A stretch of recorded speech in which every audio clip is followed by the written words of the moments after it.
So, as we gather together, just a reminder, I'm George Kafer. I'm a pastor at Watoma United Methodist Church, not too far from here, about half an hour away.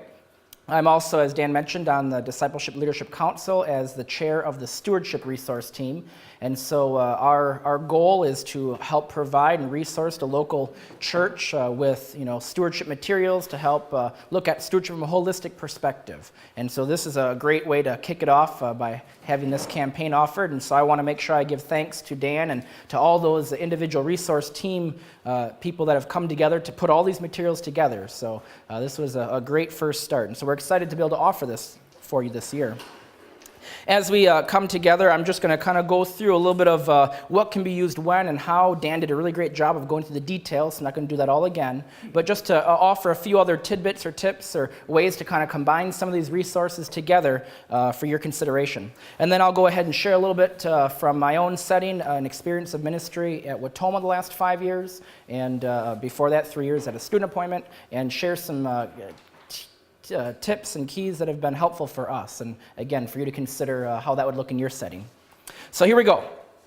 First off, stewardship and worship, how to ground the stewardship campaign in a sermon series. Some may not be familiar with that. Lectionary is a common way that pastors go through the scriptures on a 3-year cycle. Sermon series would be where you take a more topical approach or a themed approach. You might preach for a few weeks and on a certain topic and kind of develop it throughout that time. That's what this is offering you to do, and it's a great opportunity to try that if you have not done that before, to kind of get people excited around learning, week after week around a general topic in individual ways. And so the material does provide for that. Again, you saw the sheet of worship aids, the themes and scriptures sheet lays out all kinds of great stuff. More will be added to the website for prayers and just all kinds of things. So do make sure you kind of plan that out and see how you want to do it. 3 weeks, 4 weeks, the whole 6. Again, adapt it, change it to what fits your context. As you're looking at putting together the sermons, do note that not only do you have the scriptures here, but also the evangelism message booklet. That could be a resource that you take and use on those 4 Sundays. As I was looking through, I thought, hey, that could be a good sermon starter if you're working on that message. Also, if you kind of look through some of the other materials, the devotional stuff, what in-depth questions or discussions will those groups be having? How might that tie in with the sermon? The idea is kind of a holistic approach. If you're going to do the whole campaign and use all the materials together, they can dovetail very nicely that way. If you want to get creative, depending on what kind of style of worship you do, or if you want to make this a different style than normal to kind of really help it stand out and get people, thinking differently, thinking greater. One of the things that I would lift up is the youth resource here. If you go through that, you'll note that there is a video link. And that can be a great way to kind of get people to think outside the box in worship. Even if you have projection ability, you could show part of that clip and use some of those discussion questions as part of the sermon time even, or just as an illustration for the sermon. And so you can kind of pair some of these things together. Along with the video clips, the discussion questions can be helpful. One of the things that we do at Watoma is we have 2 styles of worship. Our first is a more contemporary style, and so the format there is a little bit different. And one of the things we do after the sermon on most Sundays, unless there's something special going on that takes up that time slot, we will have a comments and questions time after the official sermon time. And it's an extension of the word, the understanding that God doesn't only speak through the pastor, but through the people, right? And we all can bring insights and ask questions and offer examples or things that tie in with that day's message. And it's a way to kind of continue. And so I always try to have 1 or 2 key discussion questions related to the sermon to help foster that discussion time after. And again, you could go to the adult Sunday school material or the youth group material and use some of those questions in that general worship setting during that time. So there's a lot of different possibilities for helping create the sermons and the messages. One of the things also that we're inviting you to consider is sharing those resources you develop. Again, kind of instead of reinventing the wheel, if you got something really great that went well in your congregation, consider sharing that with others. You can send those to Dan at the conference center if you come up with sermons and they just tie really great with the material, and you'd be welcome to share those as samples to other congregations. Some churches will not be using this right away during this time of the year. They might do it later on or might do it next year, and we can add those as resources to the packet. So you may consider that. All right, on to kind of stewardship education. It's important to remember that stewardship isn't just about our money. You know, a lot of the financial aspects are things that we think about and consider when we hear the word stewardship, but it is truly time and talent and how we live and the attitudes we bring and just all that we are. And so I think it's really important to make sure that in our education we're looking at that and how we encourage people along with these same themes of financial giving to give of their time and their talent and of themselves to missions through the church and the community, one-on-one in the ways they live with their family and neighbors and coworkers. And so, you know, finding ways to work that into the messages, into the discussions, I think is really important as well.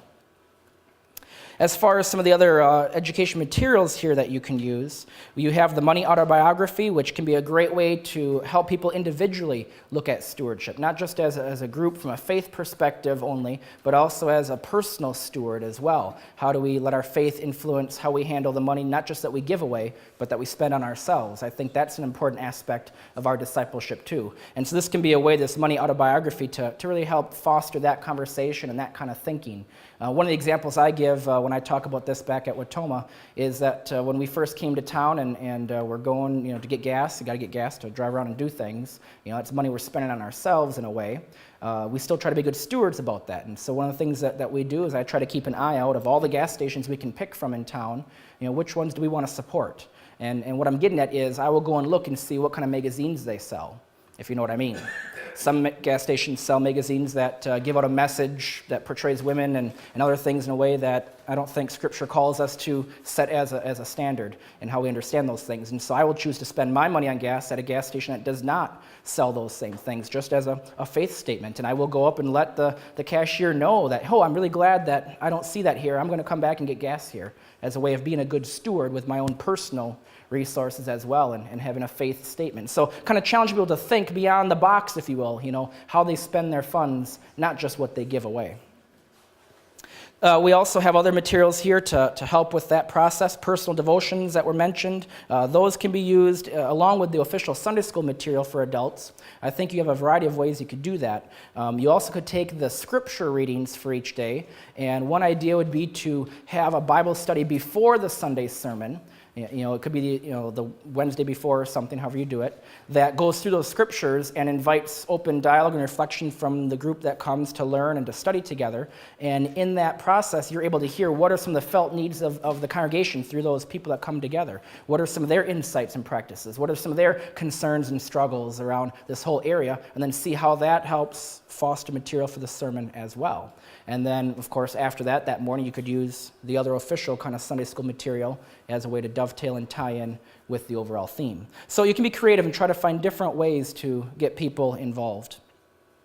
Of course, also, then we mentioned the youth resource that you have. That's part of the stewardship education piece. Online, there will be other materials as well for the children. The books are gone, but the children's material. So please do not forget about that there's more than just what's in the packet for you. All right, so as we continue here, want to look at communication overall and how it's important to message and dialogue about stewardship, not just during your campaign, but kind of holistically, all throughout the year. And there's lots of different ways to get that message across. Within the campaign itself, you do have the letters here, and I think that's a great resource to have those form letters that, again, you can download and adapt.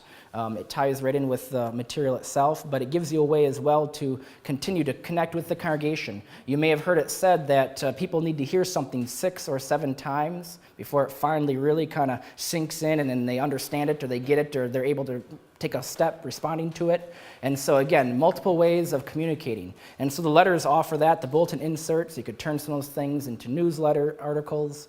So be creative with all that material. One of the things about the letters I want to point out that I really like, how they put them together, is that when it comes to the third letter, note that there is 2 different options there. One for those who are official members, who have taken those vows of membership, those things that reflect active discipleship and that commitment to live that way together.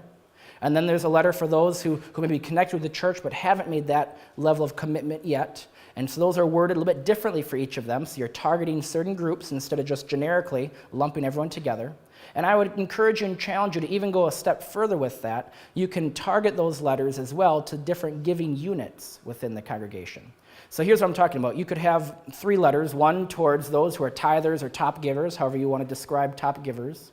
You could have a middle letter towards just all the other general givers. and then one towards non-givers. And you would word those a little bit differently, and what you may invite them to do as far as their commitment or their next step would be a little bit different. And I think that's important because you want to honor where people are at and let them know that they are known and they are connecting in appropriate ways with the church.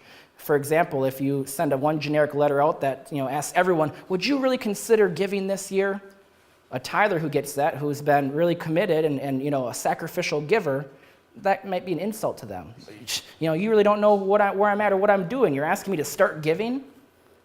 Or vice versa. If you send one out to everyone saying, wow, thank you so much, I know that you're a tither and that's great, to someone who doesn't give, well, that doesn't connect with them either. So targeted type letters can be really helpful for the way you say thank you, the way you challenge, the next steps you're encouraging people to take.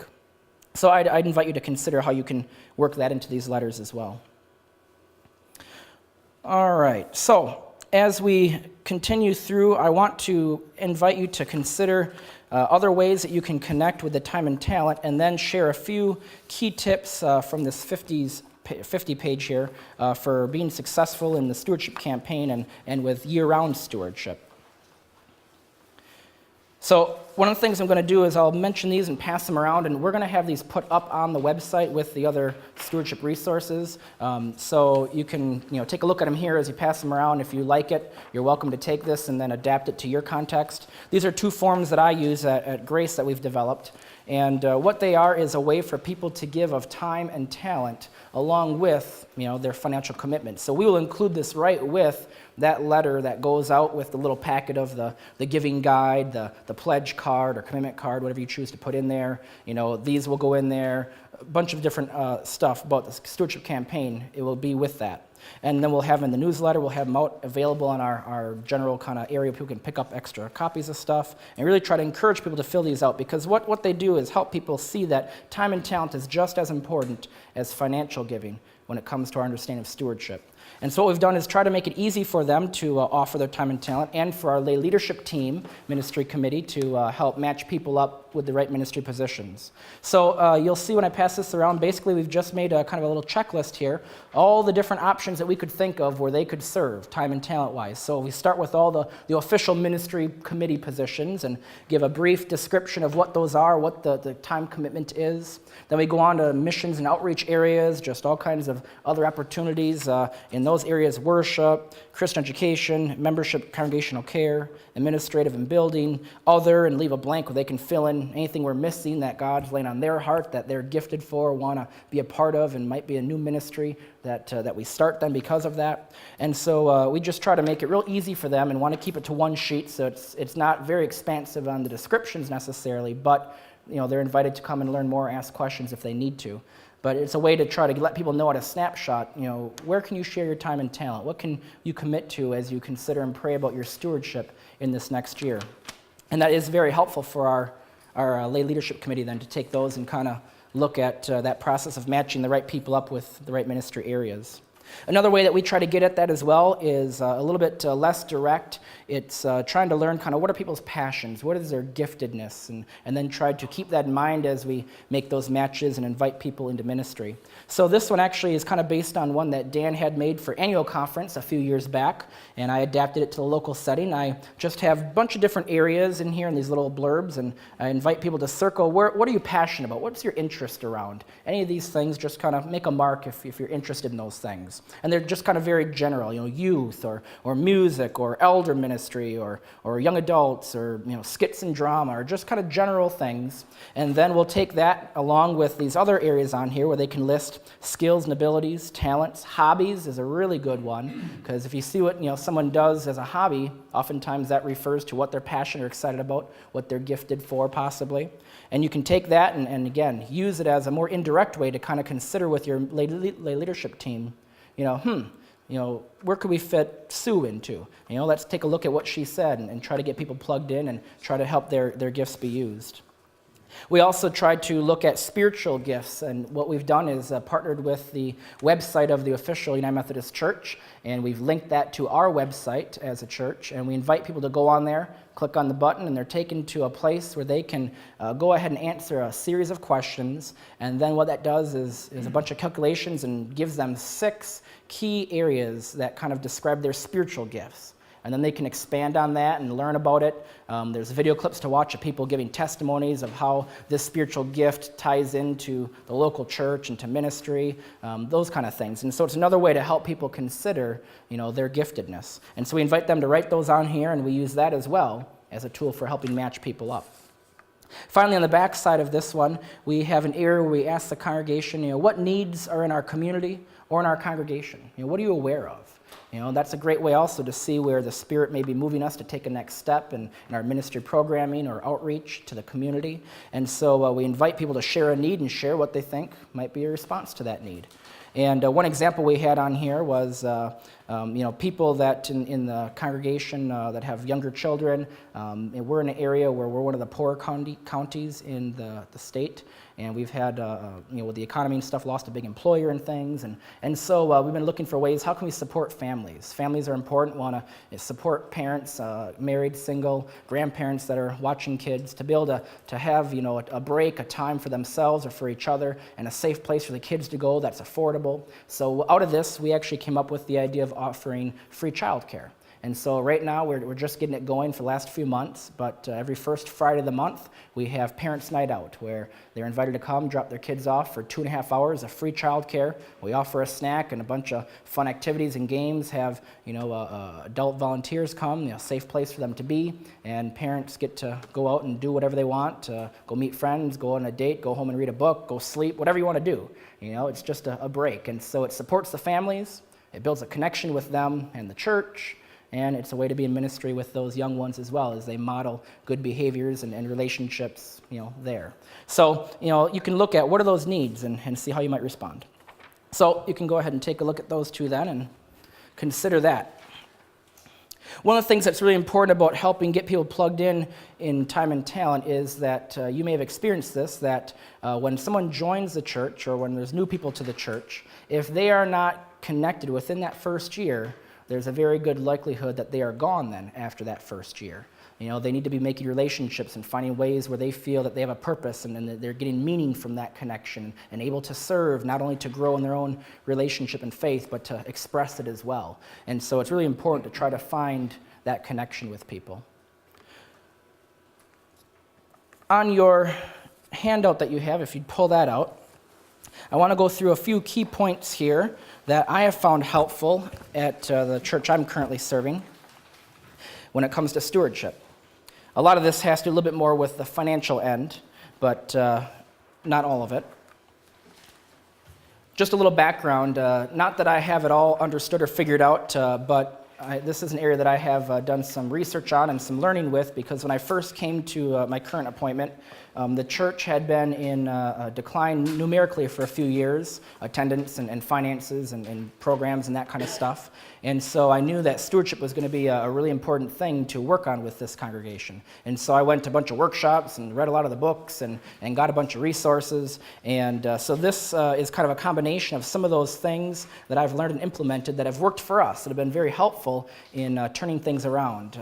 The congregation had 4 years in a row of not paying apportionments when I had come, and since then, this year will be our 5th year in a row back at 100% apportionments.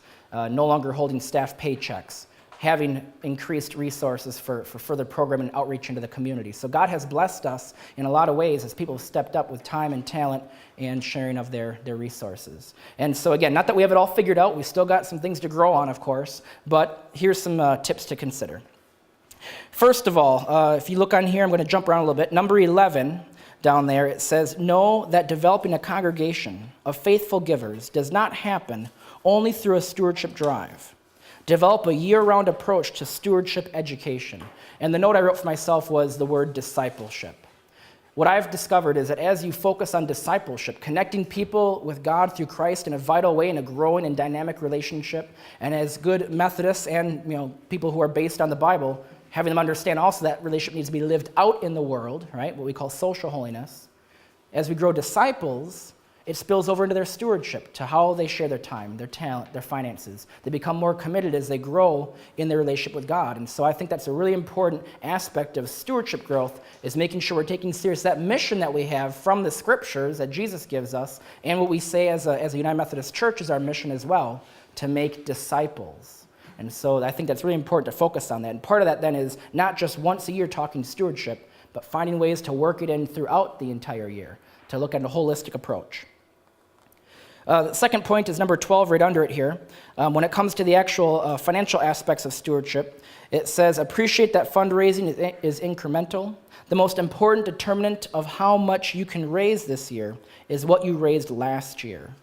One of the things I discovered when I first came to the church that I'm at is that they had been struggling financially, but as I looked at the budget, part of that was because they were passing a budget for many years in a row that was way, way, way unrealistic. It was over-bloated. They would expect $200,000 income and get maybe just a little bit over 140 or 50,000. And so all of a sudden there's a big gap. And they were wondering why they were, not able to fund everything. And so one of our approaches right away was in that very next year is to get a realistic budget. I said, we're going to base this year's budget on last year's actual income and start from there. And one of the things that allowed us to do was not only have a budget that was usable and realistic and we could hold to, but also then it gave us a little victory right away that next year, didn't we? Instead of the message being, oh, we're under budget $60,000, it was, we met budget this year, all right, and it's a different message. Like Dan mentioned earlier, do you invite people to a sinking ship, or do you want them to be part of something healthy and something you can celebrate? And so whatever that might look like in your own setting, I'd invite you to consider, are you being realistic with where you're at? And of course, with prayer and what is God calling you to be faithful to? We always do look at some incremental growth each year, depending on what, we can sense from people and from God. But you want to be realistic. All right, back up to number 7 before we get off this page. I just want to point out here, it says, remember and communicate that the annual budget is about ministry and mission, not dollars. I think that's really important. As important a budget is for tracking and managing your resources, remember, it's not all about that. It's about people and ministry. It's about changed lives. It's about building God's kingdom. It's about getting out into the community and making a difference. It's about growing disciples. And so you want to lift that up. You want to be able to cast a vision about, what are the possibilities? What's God calling you to? Celebrate the stories of what you're doing already and highlight those things. People will give to what they see making a difference. People will give to ministry as God grows them and they see these things that are important. They want to be a part of that. They hear that call of God upon their own lives. And so you want to help frame things in that way. One of the ways you can do that with the budget is with what's called a missional budget or a narrative budget. And so the foundation has all kinds of great examples of that. Basically what you do is, what you present to the congregation is saying, hey, instead of here's how much for the light bill, here's how much for the utilities, here's how much for resurfacing the parking lot and all those kind of practical things that are important, you take those line items and you kind of divide them up along with staff salaries and program resources and everything else, and you categorize them into whatever you want to do, general areas, worship, outreach and missions, education and faith formation, or however you want to define those categories. And so you'd take the pastor, for example, the salary, and you'd figure, okay, how much time do I spend in worship, on education, on these other areas, and put those dollar amounts in those categories. And so what you do then is you present a budget that says, okay, so for worship, you tell a little story about how worship is really meaningful and powerful and how it sends us out charged up to serve for the week, and you tell a story about it. You highlight the great ministry that's happening in worship, and then you say, to make this happen, here's the financial aspect of that. If it's $40,000 or whatever it is. And so you help directly connect the giving and the dollar amount to the mission and ministry it's making happen. And people get more excited about that than a line item for light bulbs. So it's a way to communicate your story that highlights what you're doing, the difference you're making. Another aspect of connecting that story is helping to say thank you in numerous ways and to tell the story in numerous ways. If you have the ability of video projection, you could interview little people and say, hey, what's great about this church? How has it made a difference in your life? And let them talk for a little bit and edit that out and throw it up there for a minute.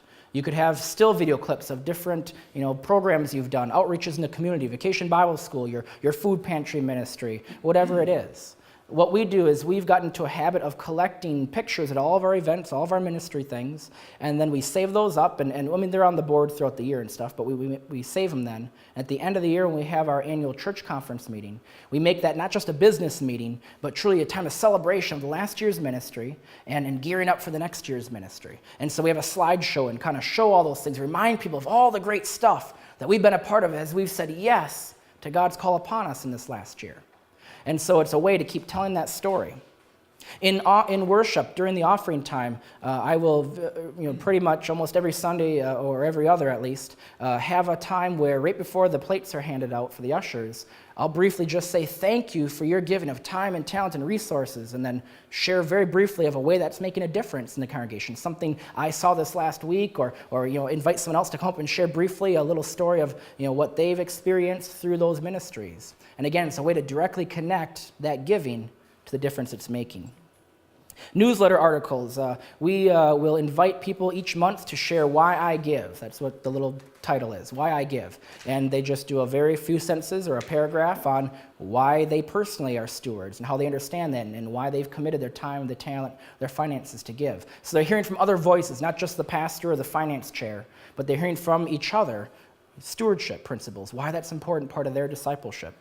We'll also have an article each month in the newsletter called Our Giving Makes a Difference. And again, it's another expanded opportunity to describe a key ministry and go into in depth and have a little story or a personal quote or something in there beyond what I can do in the worship setting at the offering time. It's a little bit more in depth. Again, it's a way to connect and tell that story. All right, so there's some other points in the front page I'll let you take a look at on your own. And so we'll turn over and look at the back here, right in the middle, number 21 I want to touch on. It says, focus on those currently giving.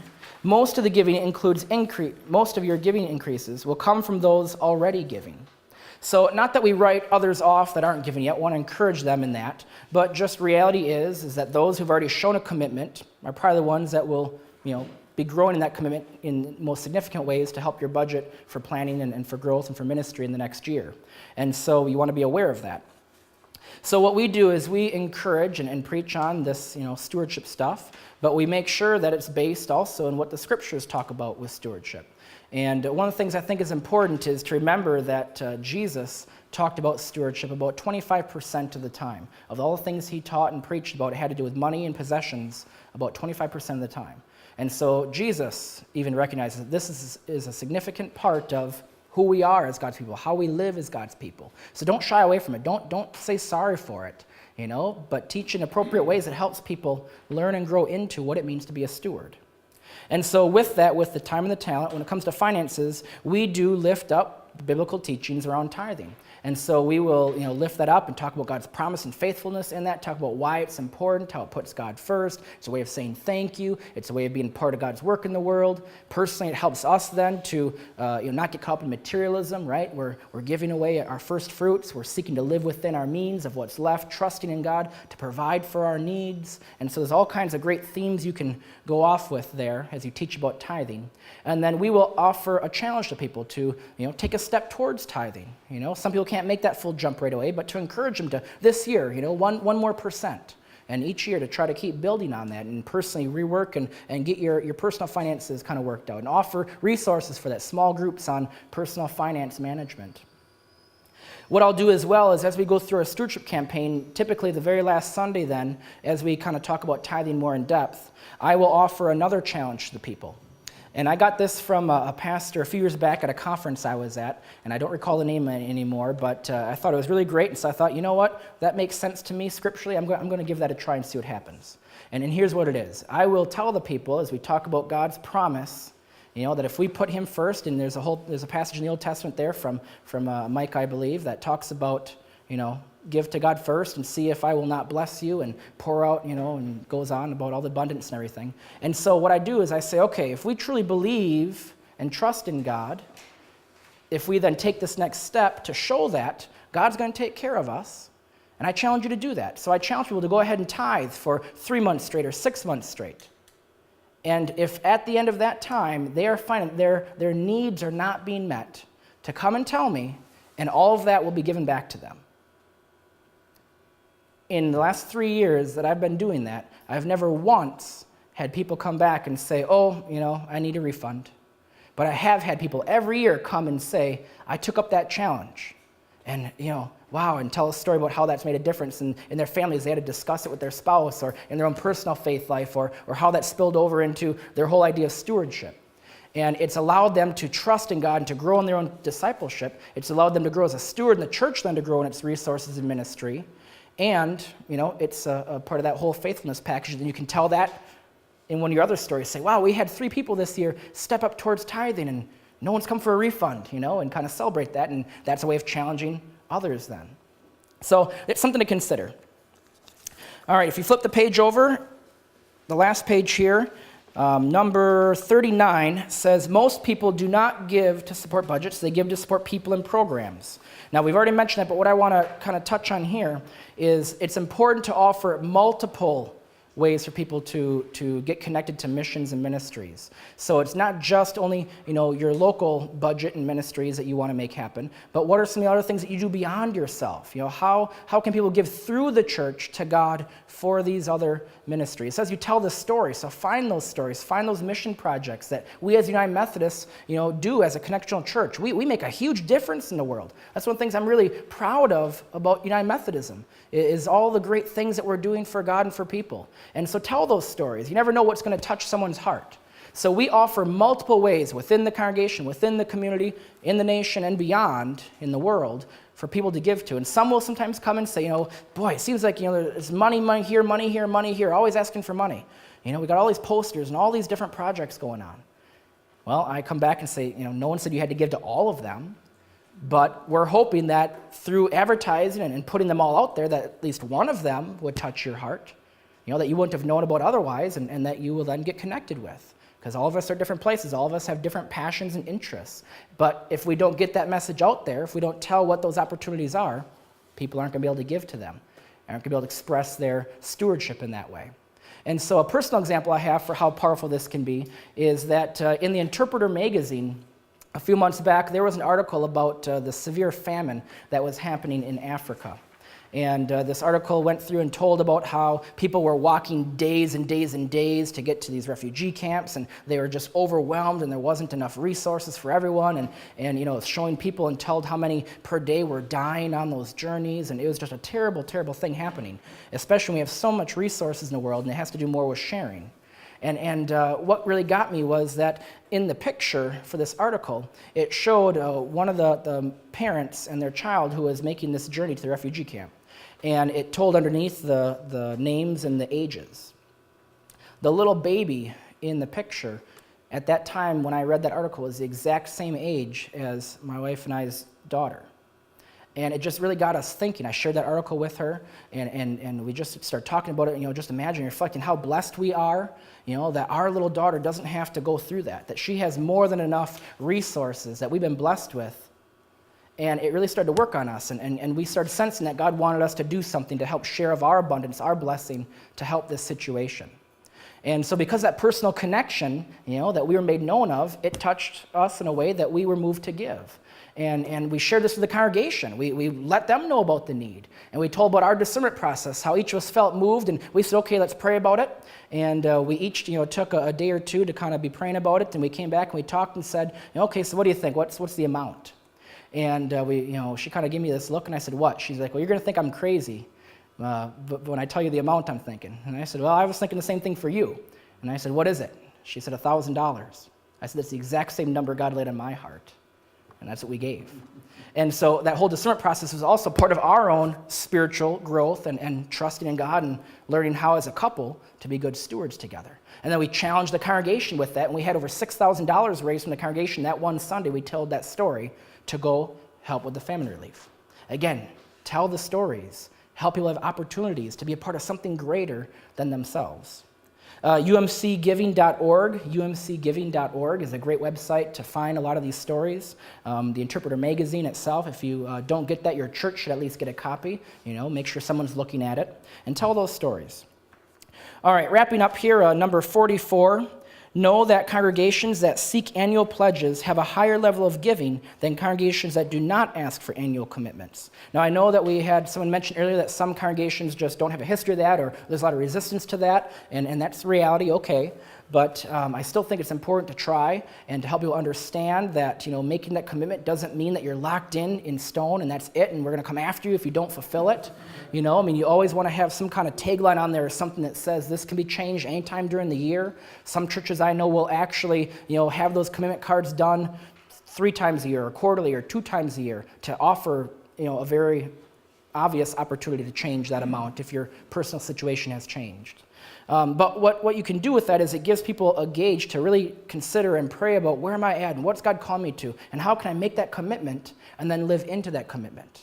And it gives them the whole year to do that, right? You're not asking them to give all at once. And so again, it's part of their own journey and growth. And if you send out half a year or quarter statements, that helps people to gauge where am I at in that commitment. Oh yeah, that's right. I remember back at the stewardship, focus during the campaign that God related my heart this, and here's what I committed to. And now there's a reminder of that. And so it can be a great tool to help people continue that journey that they have begun in stewardship. Along with that, again, I mentioned that we put in, make sure we lift up time and talent as just as important.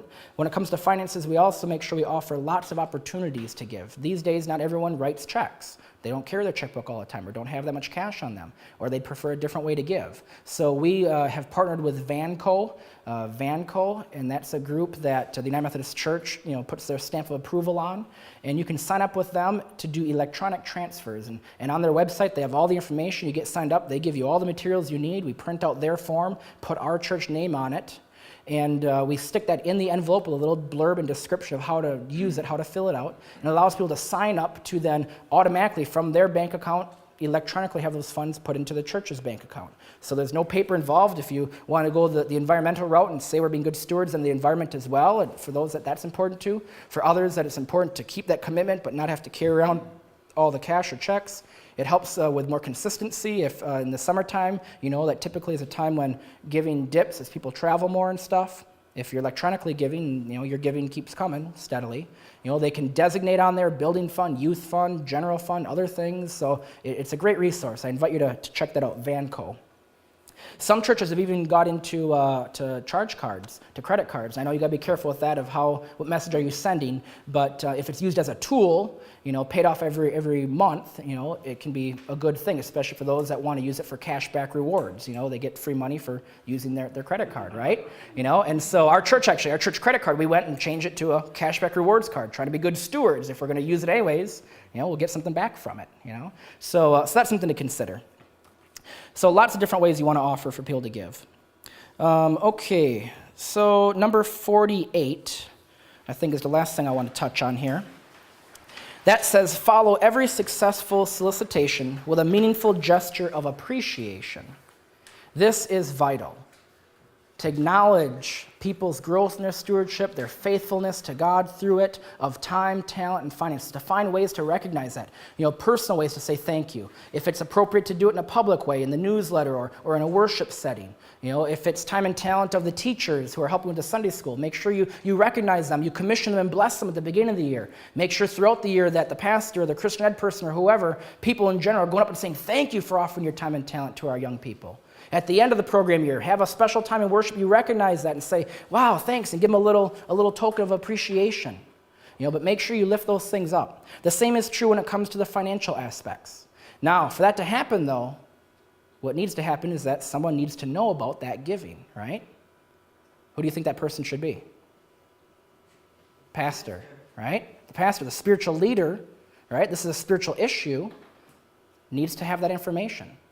It helps them to have a gauge of what's going on in the life of the congregation, what's going on in individual lives. It helps to offer up flags for pastoral care. If there's a big change all of a sudden in giving, that can indicate a big life change has happened. And so maybe they need to set up beside them and figure out how can the church be a ministry and be of support. Maybe it has to do with something else, and again, it fosters a good conversation. Maybe it's an increase, and there's something to celebrate there, a new job or a promotion or just a new commitment in their personal journey of faith. And so it's important for the pastor to have that for those flags. Practically as well, let's say that one of your top givers, that's a $5,000 commitment person, all of a sudden dies. That's kind of a big chunk in your budget maybe, right? If the pastor kind of knows that and they just perform the funeral, that might help in the budget planning or the ministry plan for the next year. So there's practical reasons as well. The most important one, though, is to be able to say thank you. And so I hope for sure on your giving statements it says thank you at the bottom, but that's kind of just an official whatever. It's better if they can do that personally in some ways. And so when I'm saying this, I want to make sure it's clear, though, it's not just about the dollar amount to say thank you for those big gifts. It's thank you for every gift. And it's important to remember that it's not about the dollar amount, right? It's about the sacrificial giving. It's about that percentage of what God has called them to and they've committed to and they're offering up from what they have. Think about the story of the widow and the 2 coins, right?